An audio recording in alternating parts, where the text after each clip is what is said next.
Assalamualaikum warahmatullahi wabarakatuh. Jumpa lagi dengan saya Mas Alan di channel Radio Story. Untuk kisah kali ini masih melanjutkan dari kisah yang sebelumnya, yaitu kisah yang berjudul Suara Misterius di Kamar Sebelah. Sebelum kita masuk ke ceritanya, jangan lupa untuk like, comment, subscribe channel ini dan nyalakan juga lonceng notifikasinya agar tidak ketinggalan cerita-cerita dari channel ini. Dan seperti apa ceritanya? Mari kita dengarkan.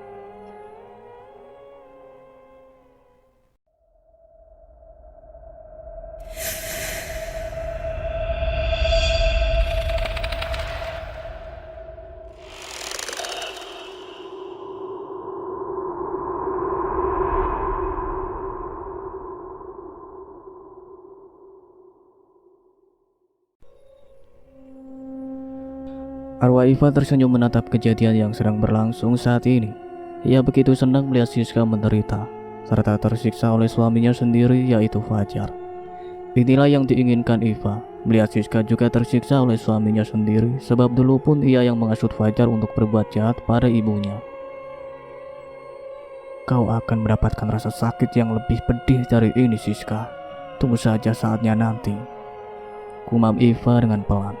Suara langkah kaki yang terdengar tergesa-gesa mulai jelas di telinga Sari. Dari arah luar terlihat Bidarmi yang berlari tergopoh-gopoh datang ke kamar Fajar dan Siska. Betapa terkejutnya Bidarmi ketika melihat bahwa saat ini Fajar tengah mencekik istrinya sendiri. Astagfirullahaladzim, Non, ada apa ini? Teriak Bidarmi dengan kencang. Sudah, Bi, bertanyanya nanti dulu. Bantu dulu aku melepaskan cengkraman ayah pada ibu. Cepat. Bidarmi segera menganggukkan kepala dan berjalan menghampiri Fajar yang saat ini tengah asik mencengkram leher Siska. Tuan, tolong lepaskan leher Nyonya, Tuan. Sadarlah, Tuan. Ini Nyonya. Bidarmi menarik tangan Fajar dengan kencang. Lepaskan aku, Bi. Biarkan aku membunuhnya kembali, Bi. Dia bukan Siska. Dia adalah Lala. Fajar berteriak histeri seperti sedang kesetanan. Bidarmi yang dibantu Sari terus berusaha menjauhkan tangan Fajar dari leher ibunya tersebut hingga akhirnya mereka pun bisa membuat Fajar menjauh dari istrinya tersebut. Ditariknya nafas dalam-dalam oleh Siska yang saat ini wajahnya sangat pucat serta bibirnya yang mulai terlihat mengungu. Sari segera berlari menuruni anak tangga dan mengambil air minum dari teko di dapur dan kembali ke lantai 2 menuju kamar ibu dan ayahnya. Siska yang menerima air dari Sari pun segera meneguknya sampai tandas tak tersisa. Lehernya yang sakit serta nafasnya yang masih tersengal membuatnya sedikit lemas. Lain halnya dengan Fajar, yang kini mulai mengingat-ingat kejadian yang baru saja ia alami. Ayah kenapa mencoba membunuh ibu, ha? Kenapa? Sari yang emosi pun berteriak pada ayahnya tersebut. Dengan mata yang menatap kosong, Fajar pun mulai menceritakan apa yang baru saja ia alami di dapur, tentunya dengan sebagian kelakuannya yang ia sembunyikan. Ayah tadi terbangun untuk mengambil minum di dapur, Nak. Ayah sangat haus, jadi ayah turun ke sana. Saat ayah sampai di dapur, ayah lihat ada seseorang tengah berada di sana. Jadi ayah mencoba mendekati wanita yang ayah kira tadi Bidarmi. Namun saat wanita itu berbalik, ayah sangat terkejut ketika yang ayah lihat adalah arwah setan itu. Wajahnya hancur dan belatung berjatuhan dari sela-sela rambutnya. Sari yang terkejut segera menatap Bidarmi dengan tatapan yang aneh. Apakah Bibi tadi di dapur? Tidak, Non. Bibi tadi tidur. Bibi sangat nyenyak tertidur hingga Bibi pun terbangun ketika Non berteriak dengan sangat keras. Jawab Bidarmi dengan jujur. Sari yang mulai mencerna apa yang sebenarnya tengah terjadi. Namun saat ini arwah Iva yang sudah sampai kembali di kamarnya segera masuk ke dalam raga putri yang tergeletak di atas kasur begitu saja. Ia kini akan melakukan sandiwara selanjutnya pada keluarga Fajar. Lalu, di mana putri? Kenapa dia tak terbangun saat aku berteriak? Apakah dia setan? Kumam Sari. Siska segera mengelus pucuk kepala putrinya tersebut. Dia adalah manusia dan ibu sendiri yang membawanya ke sini. Bisa saja dia tertidur dengan pulas. Jawab Siska dengan suara yang sangat pelan. Entah kenapa Siska berubah menjadi sangat lemah. Ia tak memiliki dendam apapun pada putri yang jelas-jelas menjadi alasan dirinya ditampar oleh Fajar. Siska terdiam. Ia kemudian bertanya-tanya kenapa suaminya berpikir dan melihat dirinya sebagai Marlin. Apakah arwah Marlin benar-benar kembali? Dan apakah arwah Marlin menginginkan dirinya untuk mati? Tidak.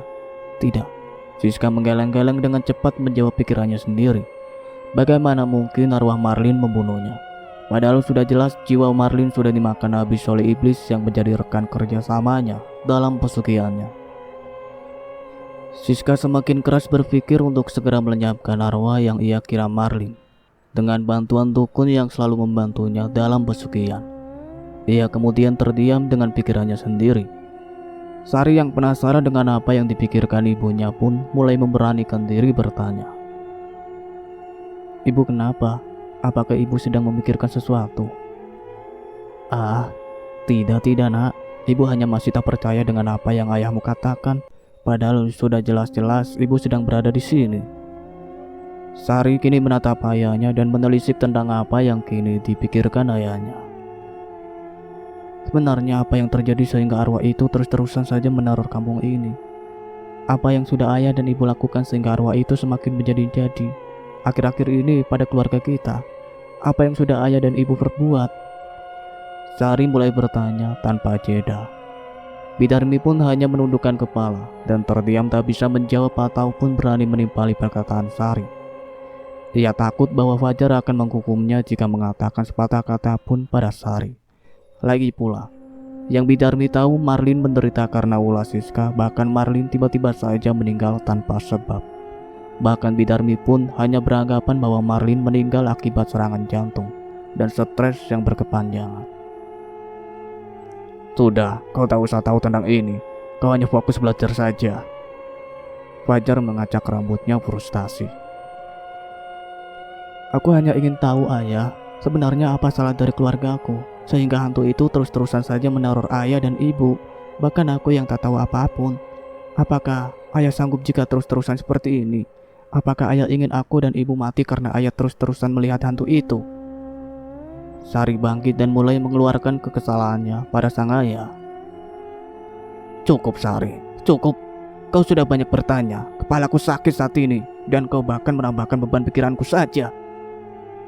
Fajar membentak Sari dengan keras. Siska, Bidarmi, bahkan Sari sendiri terkejut ketika mendapatkan bendakan yang keras dari ayahnya. Baru kali ini sang ayah membentaknya. Sari sedih dan tak menyangka bahwa ayahnya membentak dirinya. "Ayah membentakku?" tanya Sari dengan pelan. Fajar terdiam tak mampu berkata apapun. Ia sadar bahwa baru kali ini ia memarahi putrinya, bahkan membentaknya. Lain halnya saat dulu ia yang tega menampar Iva ketika berani melawan perkataannya. "Ayah sudah berubah karena arwah itu. Ayah sudah benar-benar berubah karenanya. Aku hanya bertanya tentang dosa yang ayah serta ibu lakukan. Arwah itu tak mungkin meneror kita jika tanpa sebab. Aku hanya ingin kita hidup kembali dengan aman tanpa gangguan. Maafkan aku jika menjadi beban ayah." Sari mulai meneteskan air mata dan berlalu pergi meninggalkan Bidarmi, Fajar, dan Siska. Siska yang melihat putrinya bersedih hanya bisa menatap Fajar dengan tatapan seolah tak percaya. Ia begitu merasa aneh pada Fajar yang begitu ketakutan dengan arwah yang ia kira Marlin. "Kenapa kamu membentak Sari, Mas? Dia anak kita, putri kita satu-satunya. Kenapa kamu memperlakukannya seperti itu?" tanya Siska dengan pelan. Lehernya masih sakit sekali untuk berbicara, namun ia ingin bertanya-nya. "Sudahlah Siska, dan banyak bertanya, kepalaku sedang pusing. Sebaiknya kita pikirkan saja bagaimana cara mengusir si setan lala itu." Siska terdiam. Ia kemudian menatap Bidarmi dan akhirnya Bidarmi pun pergi meninggalkan kamar majikannya tersebut. Fajar memegang keningnya yang terasa sakit dan berdenyut nyeri.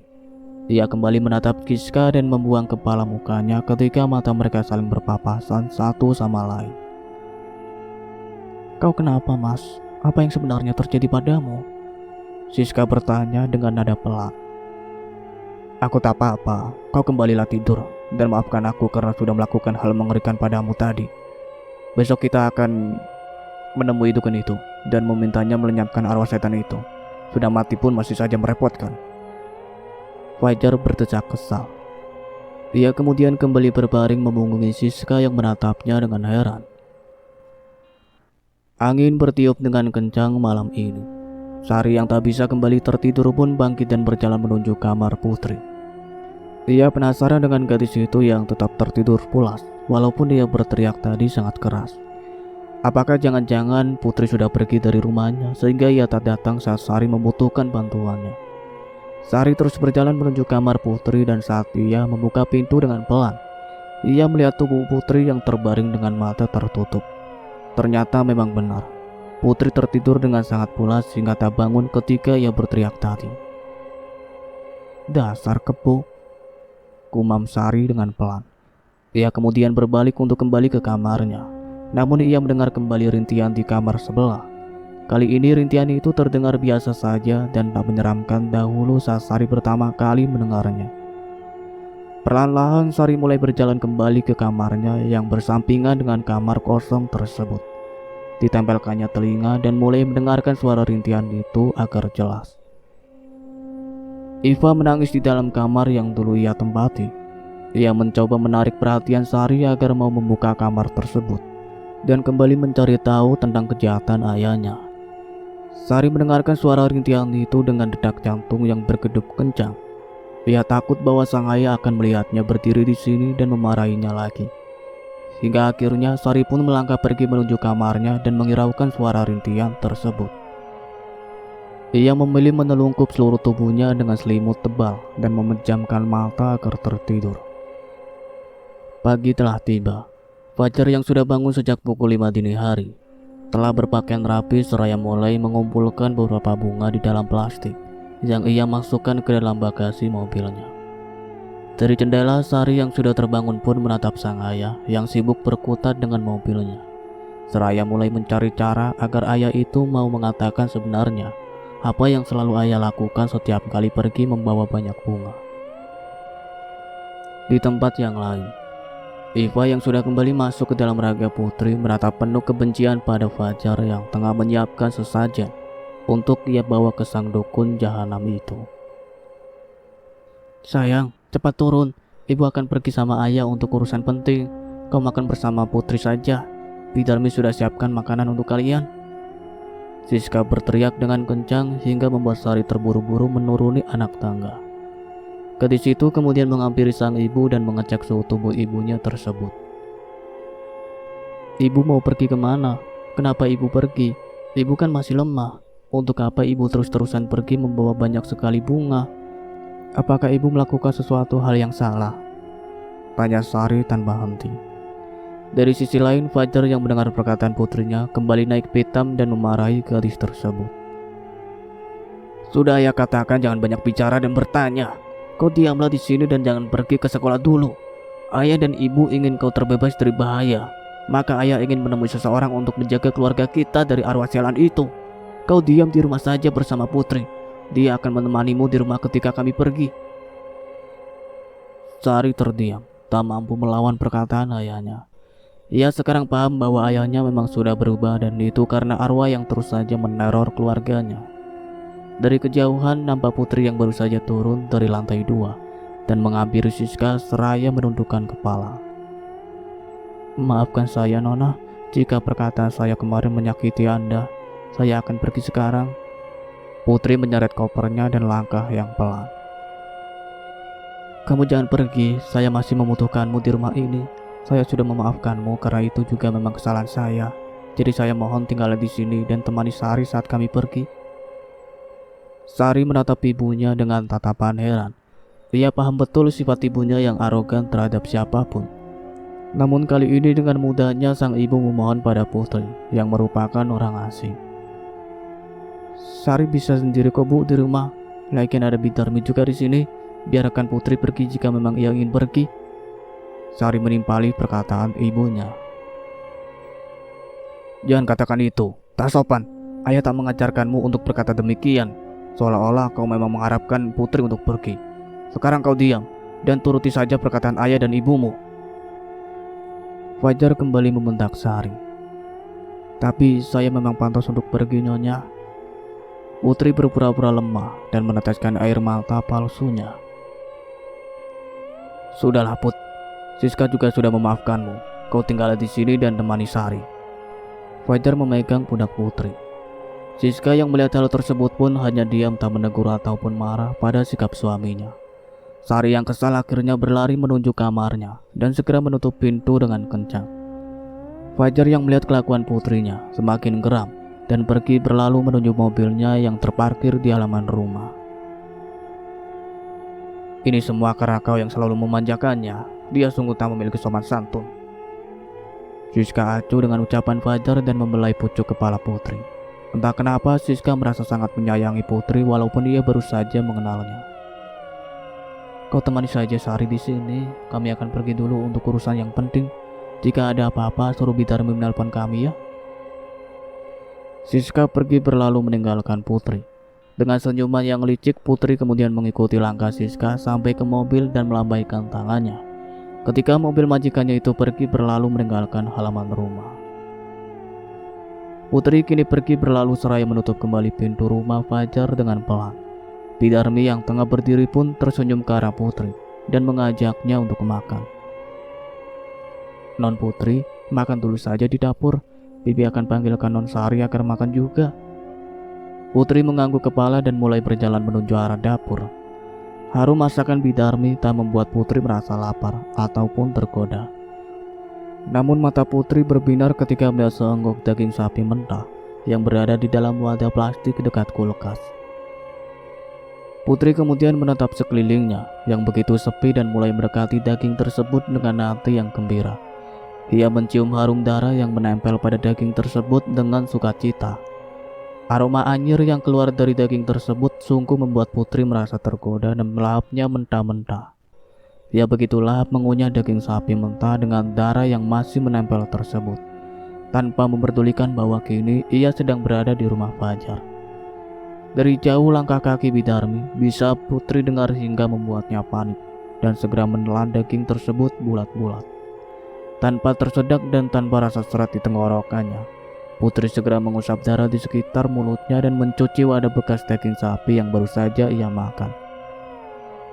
Loh, kok Non Putri malah cuci piring? Tanya Bidarmi dengan heran. Bi, tadi ada tikus sedang memakan daging di dalam wadah ini. Jadi saya buang saja daging tersebut karena takut ada penyakitnya. Tak lupa saya pun mencuci wadah plastik ini agar kuman dari tikus tak menempel pada wadah ini. Jelas Putri dengan asal. Bidarmi pun segera mengecek bahwa kompor serta meja makanan untuk memastikan tikus yang dikatakan Putri sudah pergi menjauh dari makanan. Bidarmi begitu terkejut sebab ia takut bahwa tikus itu memakan makanan yang baru saja ia masak barusan. Tikusnya sudah kabur kok Bi. Tadi saya sudah lihat dan cari namun tak ada. Saya pikir tikus itu pergi keluar. Ya sudah Non Putri makan saja sekarang. Bibi juga akan siapkan makanan untuk Non Sari. Putri menatap datar Bidarmi. Ternyata Sari marah pada Putri sebab kejadian tadi pagi. Sampai-sampai Sari tak ingin makan bersama dengannya. Adik tirinya benar-benar seperti anak kecil, pikir Putri. Bidarmi mulai mengambil piring dan kemudian menyendok nasi serta lauk pauk yang sudah terhidang di atas meja makanan. Tak lupa Bidarmi pun mengambil segelas air putih untuk Sari. Bibi pergi dulu ya, Non makan yang banyak. Bidarmi pergi berlalu meninggalkan Putri yang masih dalam posisi berdiri.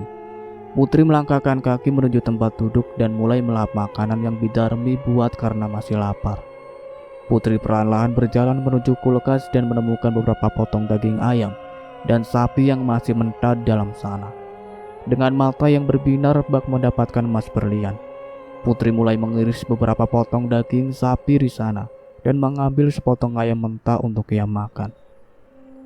Dengan hitungan jari, potongan ayam serta daging sapi mentah kini sudah dilahap Putri dengan cepat. Ia kemudian duduk kembali di atas kursi dan menghabiskan sisa nasi di piringnya. Tak lama Bidarmi pun datang dengan pandangan yang heran, sebab makanan di piring Putri sudah tandas tak tersisa. Dan masih lapar tidak? Tanya Bidarmi dengan pelan. Putri menggelengkan kepala dan mulai berdiri menghampiri Bidarmi. Aku sudah kenyang Bi, Bibi sekarang makanlah. Tidak non, nanti bibi makan mie saja. Ini bibi masak disuruh nyonya sama tuan untuk non Putri sama non Sari. Kenapa begitu, Bi? Ini makanan banyak loh. Saya sama Sari pasti tak akan sanggup menghabiskannya. Sekarang bibi duduk dan makanlah. Jangan khawatir, jika nanti Tuan Fajar dan Nyonya Siska marah, maka aku yang akan menjelaskannya. Putri mulai mendudukkan tubuh wanita parubaya itu dengan hati-hati di atas kursi. Bidarmi yang memang belum makan pun mulai menyendok nasi di piringnya dan mulai melahapnya. Putri tersenyum menatap wajah Bidarmi yang sedang menyuap nasi ke dalam mulutnya.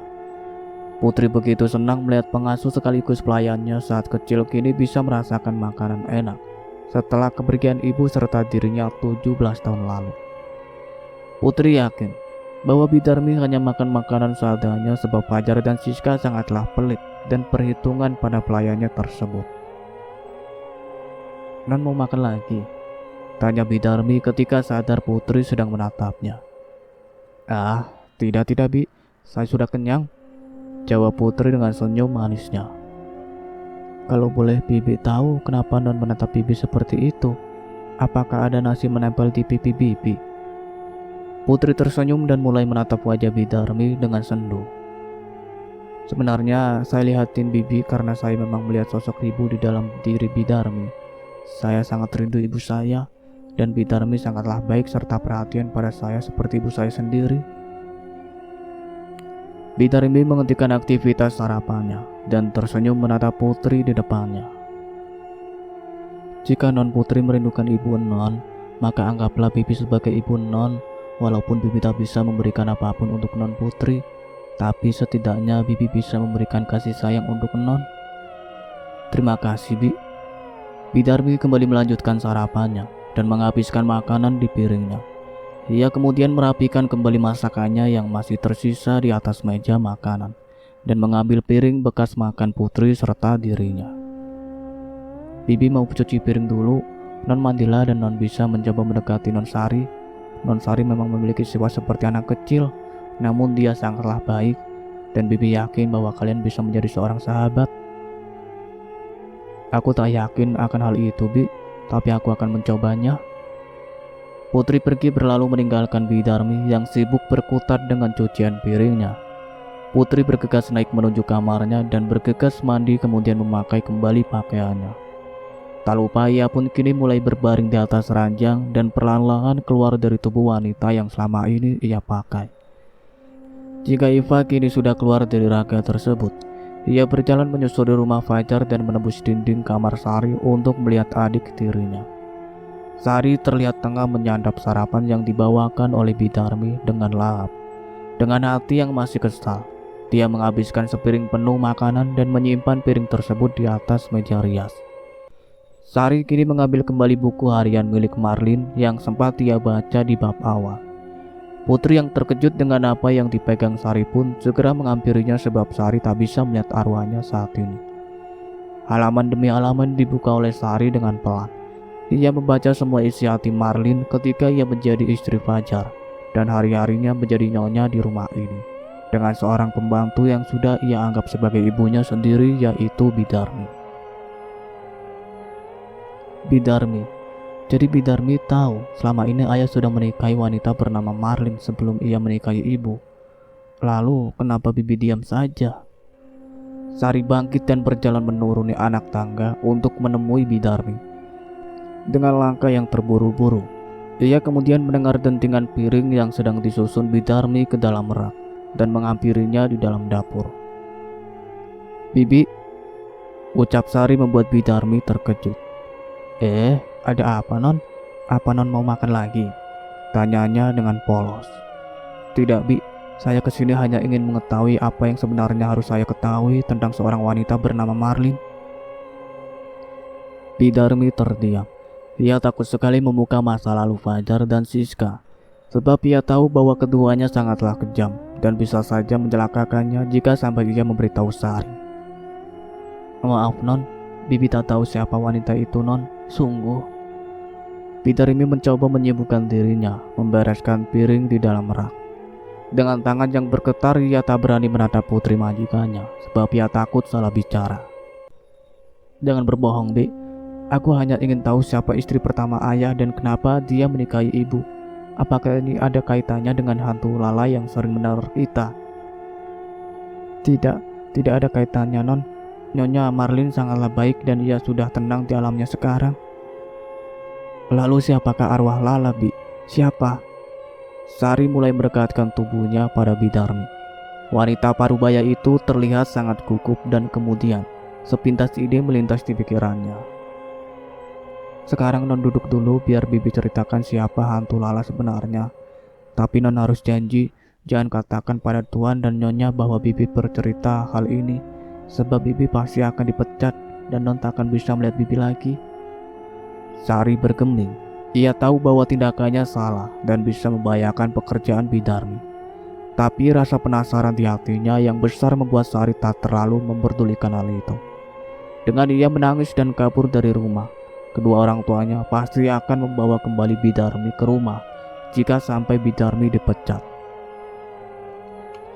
Di sisi lain, arwah Iva yang melihat buku tergeletak di atas ranjang Sari segera mengambilnya dan membawa buku tersebut ke dalam kamarnya sendiri. Iva tak ingin kalau Sari sampai tahu bahwa istri pertama ayahnya memiliki seorang putri yang tak lain adalah putri sendiri.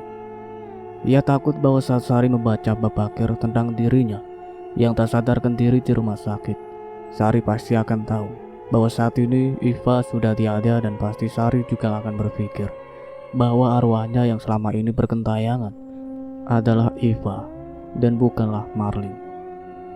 Sari memanglah cerdik dan pintar. Jadi putri takut bahwa adik tirinya itu akan menggagalkan balas dendamnya tersebut. Fajar dan Siska terus mengendarai mobilnya masuk ke dalam hutan belantara tempat sang dukun tinggal. Dengan cuaca yang cerah serta matahari yang bersinar begitu terik, mobil terus saja berjalan menembus jalan setapak.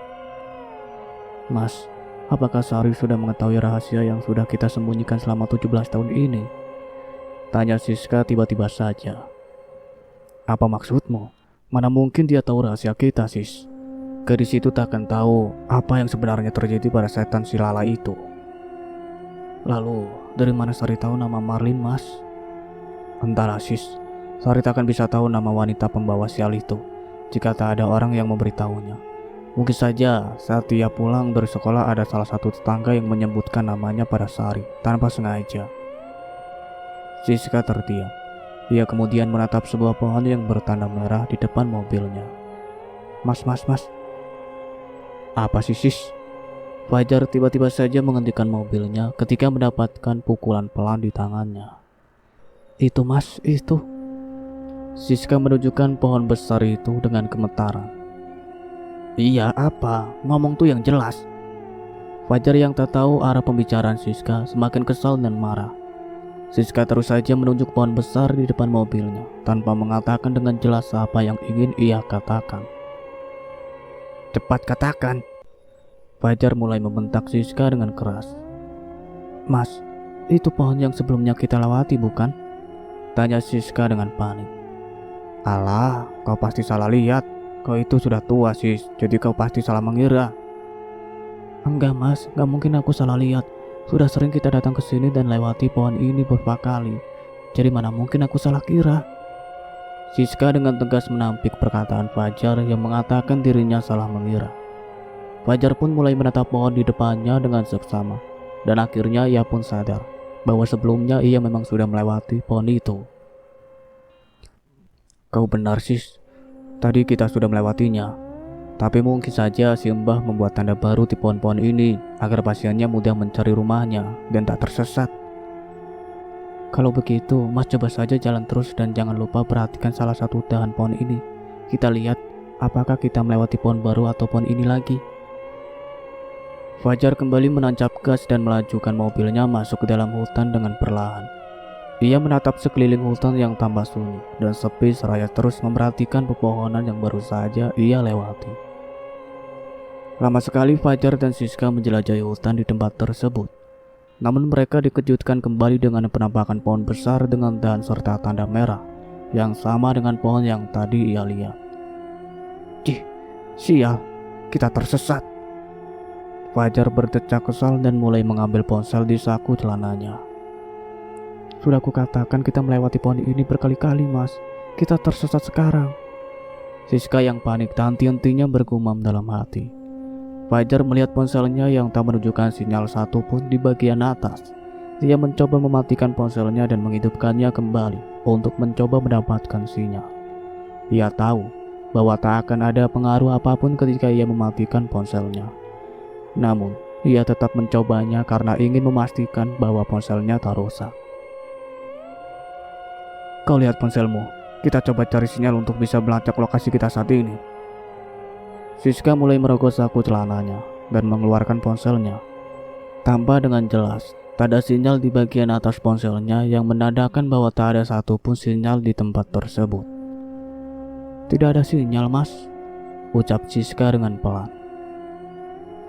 Setan itu benar-benar membuatku susah. Baru kali ini kita terus-terusan diteror. Sudah mati pun masih menyusahkan kita saja. Fajar terus-terusan marah dan melontarkan kata-kata kasar yang ia tunjukkan untuk Marley. Lalu apa yang harus kita lakukan sekarang, Mas? Tanya Siska dengan cemas. Baiklah, kita akan membaca mantra yang dulu pernah Simba ajarkan untuk memanggil iblis yang menjadi budak kita. Kita akan meminta bantuannya agar bisa sampai di rumah Simba dengan cepat. Akhirnya Siska dan Fajar pun mulai memejamkan mata serta merafalkan beberapa mantra yang sebelumnya sudah dukun itu ajarkan untuk memanggil iblis yang bisa membantunya menuju rumah Simba. Fajar menelungkup kedua tangannya dan mulai memuji-muji sang iblis. Hingga tak lama dari itu, gumpalan asap pekat pun muncul di hadapannya dan membuat sekeliling hutan tempat mobil mereka berhenti menjadi gelap gulita. Fajar dan Siska pun turun untuk melakukan penghormatan dengan cara bersujud di atas tanah pada sang iblis. Keduanya tampak lega dan senang ketika sadar bahwa sang iblis telah datang untuk membantunya. Suara menggema di seluruh hutan membuat beberapa burung berterbangan menjauh dari area tempat iblis itu muncul. Mata merah dan tubuhnya yang hitam legam membuat Siska yang masih saja merasakan ketakutan bersembunyi di balik tubuh suaminya tersebut. Ada apa kau memanggilku, manusia? Tanya iblis bermata merah pada Fajar. Aku disesatkan oleh penunggu hutan ini. Jadi aku memanggilmu untuk menuntunku menuju rumah si Mbah. Fajar menundukkan kepala.